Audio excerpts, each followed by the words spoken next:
বিপাশা নামে একটি মেয়ে ছিল। সে একটি সরকারি হসপিটালে চাকরি করত। সে খুব ভালো ছিল, তার চরিত্র খুব ভালো ছিল। একদিন দেখতে পায় সেই হসপিটালে বেআইনি কাজ চলছে এবং সেই কথা জেনে সে অন্যায়ের বিরুদ্ধে লড়ে। স্যার, আপনি এসব বেআইনি কারবার আপনি চালাতে দিচ্ছেন কেন এই হসপিটালে? আপনি জানেন এই অন্যায় কাজ করা কতটা খারাপ?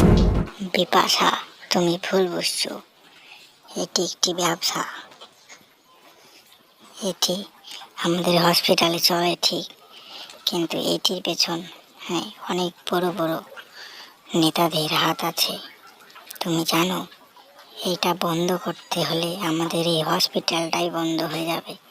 তার জন্য আমি কিছু বলি না, আর আমাদের জীবনের প্রতি ভয় থাকবে, বুঝলে?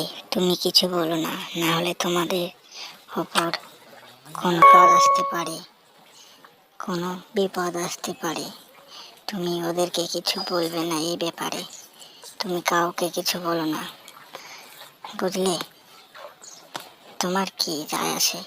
ওই কাজ হলে তুমি আপন আসবে, তোমার রোগী পেশেন্ট দেখবে, তুমি চলে যাবে। ওসব দিকে চোখ দেবে না, বুঝলে? তোমারই ভালো বলছি। আপনারা এত নিচে নামতে পারেন, আমার তো দেখে মনে হয় না।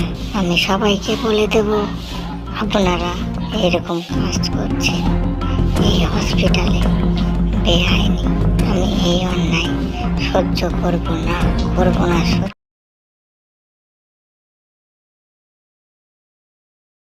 আরজি করের হত্যার শাস্তি চাই।